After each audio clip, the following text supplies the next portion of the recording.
बिल्कुल, जैसे ही इस घटना की जानकारी मिली, गृह मंत्री तुरंत हरकत में आए और वो एक्शन मोड में आ गए। उन्होंने तुरंत दिल्ली पुलिस कमिश्नर से बात की, आईबी डायरेक्टर से बात की और जो भी जांच एजेंसियां उनके प्रमुखों से बातचीत करके तुरंत एक्शन लेने की बात उन्होंने कही। पूरी जानकारी वो जुटाकर उन्होंने उन्होंने तुरंत प्रधानमंत्री नरेंद्र मोदी को ब्रीफ किया और खुद LNJP हॉस्पिटल भी वो खुद गए, घटनास्थल पर वो गए और पूरी स्थिति का जायजा लिया, घायलों से मुलाकात की, उनके परिवारीजनों से मुलाकात की और ये बताया कि जो भी सरकार के जो एक्शन होगा वो सरकार उस एक्शन को लेगी और जो जानकारी मिल रही है वो रात भर पल पल का जायजा लेते रहे, पल पल की रिपोर्ट वो रात भर अपने घर से ही लेते रहे और सुबह करीब 9 या 9:30 बजे आला अधिकारियों की बैठक उन्होंने बुला ली है, जिसमें दिल्ली पुलिस के सभी उच्च अधिकारी और जांच एजेंसियों के प्रमुख इस बैठक में मौजूद रहेंगे, क्योंकि जो डिटेल्स अब आएगी उस डिटेल्स के आधार पर आगे की कार्रवाई तय की जाएगी। और इसके साथ ही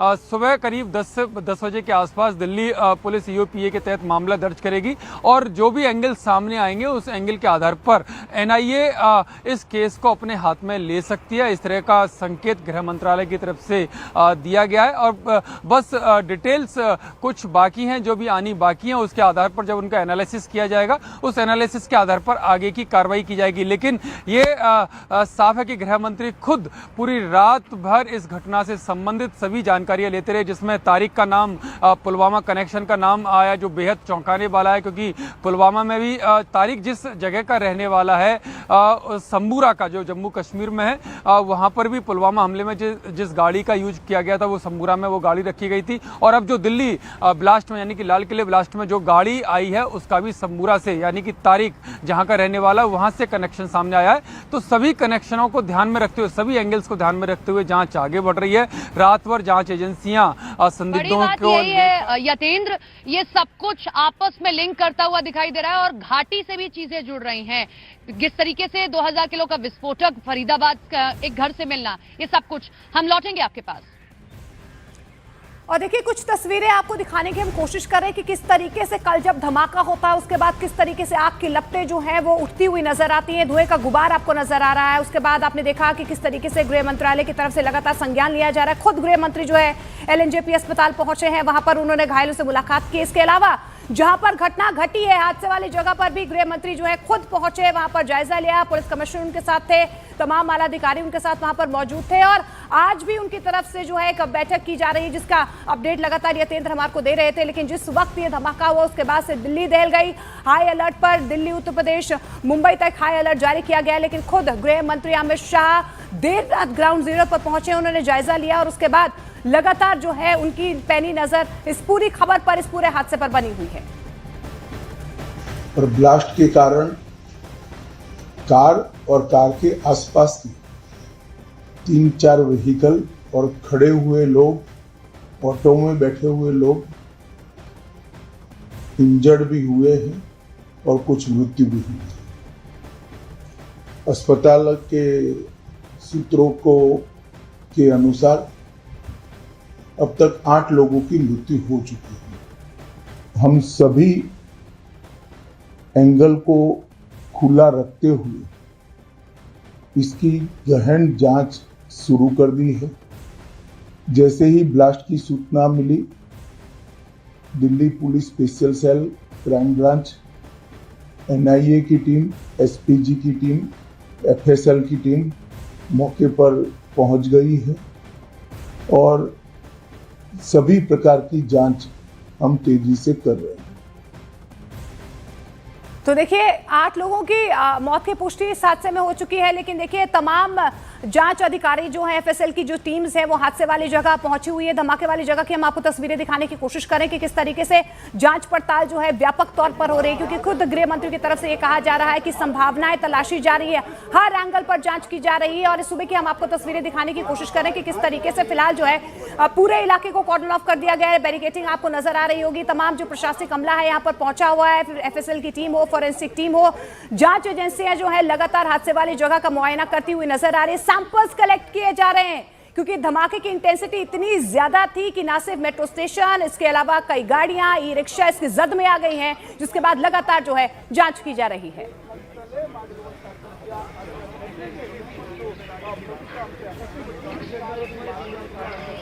तो देखा आपने, क्योंकि इस पूरे मामले में जैसा गृह मंत्री ने कहा कि हर एक एंगल से जांच की जाएगी, और धमाका इतना बड़ा था, यहां से दरियागंज दूर है, इतना तो दूर है ही कि आपको थोड़ा डिस्टेंस ट्रैवल करना पड़ेगा। बावजूद इसके वहां तक लोगों को आवाजें सुनाई दी हैं। हमारे साथ प्रियंका, हमारी सहयोगी, जुड़ी हुई हैं। उस अस्पताल के बाहर हैं जहां पर जो घायल हुए हैं उनको भर्ती कराया गया है। प्रियंका, अभी मैं आपकी एक रिपोर्ट देख रही थी, आप उन घायलों के परिजनों से मुलाकात कर रही हैं, बात कर रही हैं।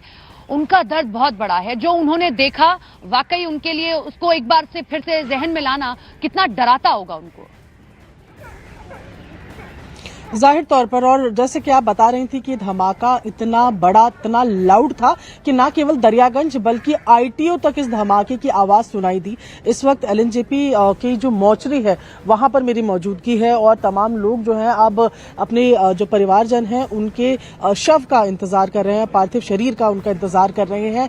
यहाँ पर आप देखें कि अब एक एम्बुलेंस जो है वो जा रही है। रात से यहाँ पर तमाम लोग खड़े हैं। ब्रॉड डेड जो 8 लोग थे वो यहाँ पर उनके जो शव है वो यहाँ रखे गए हैं। अब यहाँ पर आप देखिए कि एक एम्बुलेंस जा रही है और जाहिर तौर पर ऐसे में परिवार का रो रो के बुरा हाल है। जो लोग थे वहां पर काम करने वाले लोग थे, कोई ई रिक्शा चलाता था, कोई वहां पर एक दुकान में काम करता था, कोई डीटीसी बस का कंडक्टर था, कोई उनको विजिट करने के लिए, कोई दिल्ली पहली बार आया था। इस तरीके के तमाम लोग जो हैं वो इस हादसे का शिकार हुए हैं। और ये तस्वीरें आप देख रहे हैं जहां पर जो मोहसिन का परिवार है, वो जो मोहसिन का शव है वो रखा गया है, पार्थिव शरीर रखा गया है। यहाँ से वो यहाँ से निकल रहे हैं मेरठ के लिए। जो परिवार है वो मेरठ का रहने वाला है। ऐसे में यहाँ तमाम लोग फिलहाल अपने परिजनों का इंतजार कर रहे हैं। बहुत ज्यादा दिक्कत हुई है लोगों को पता करने में, क्योंकि कई लोगों के पास कोई आइडेंटिटी कार्ड नहीं था। ऐसे में जो परिजन थे वो अस्पतालों के चक्कर लगाते रहे। जैसे ही उन्होंने खबर देखी, जब फोन नहीं पिक हुआ, और उसके बाद रात से यहाँ पर फिलहाल जो है वो मौजूद है। श्रावस्ती से, हसनपुर से, अमरोहा से, तमाम जगहों से लोग आए हुए हैं। कुछ लोगों से यहाँ बात करने की कोशिश करते हैं। प्रियंका, वो आप में हम सब गए हैं, ई रिक्शा होते हैं, गाड़ियां होती हैं, बहुत कुछ होता है वहां पर, बहुत व्यस्त इलाका है। आप हमारे साथ बनी रहिए, हमारी सहयोगी मोनिका का रुख करते हैं, कुछ तस्वीरें वो आपको दिखाएंगी।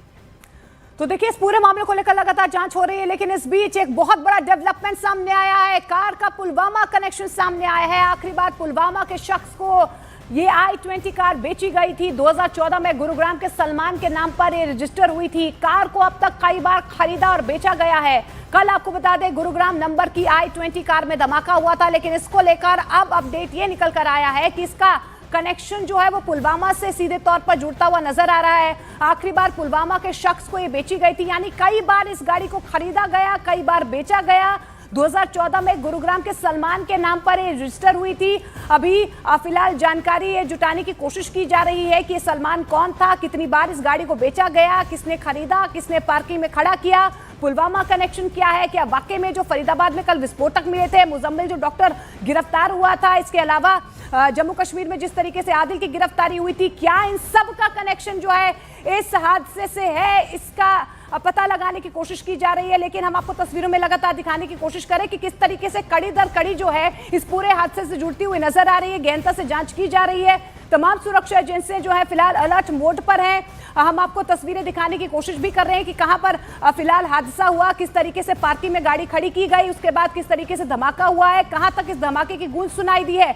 लेकिन ये बहुत बड़ा डेवलपमेंट है, क्योंकि पुलवामा जहां पुलवामा के रहने वाला एक शख्स है उसे बेची गई थी ये i20 कार, क्योंकि इसी में धमाका हुआ था। 2014 में गुरुग्राम के सलमान के नाम पर रजिस्टर हुई थी। यानी कि देखिए आप, कितनी बार इसे खरीदा गया, कितनी बार इसे बेचा गया। कार को अब तक कई बार खरीदा गया है, यह भी सुनिश्चित किया गया है। कल गुरुग्राम नंबर की i20 कार में धमाका हुआ था। देखिए, हरियाणा नंबर की एक गाड़ी थी, कई बार इसे खरीदा गया था। अब सलमान तक पहुंचने की कोशिश की जा रही है। इसके अलावा यह भी आपको समझाने की कोशिश करते हैं कि धमाके वाली इस कार का अब तक क्या क्या कनेक्शन सामने आया है। तार जुड़ते हुए नजर आ रहे हैं, कई पहलुओं पर जांच पड़ताल चल रही है। कार के नंबर से मालूम पड़ता है ये गुरुग्राम के मोहम्मद सलमान के नाम पर रजिस्टर थी। देखिए, ये पहला दावा जो है सामने आया कार को लेकर। दूसरा, आपको बता दें कि सलमान ये कार दिल्ली के ओखला में रहने वाले देवेंद्र नाम के शख्स को इसने बेची थी। तो देखिए, यहाँ पर ये सबसे पहले बेची गई, ओखला में रहने वाले देवेंद्र नाम के शख्स को बेची गई। फिर देवेंद्र ने यही कार हरियाणा के अंबाला में किसी तीसरे शख्स को बेची। ये देखिए, ये तीसरी बार बेची गई है। आप देख रहे हैं ना कि किस तरीके से यहाँ पर कनेक्शन निकल कर आ रहा है। और आखिर में अब ये पता चल पाया है कि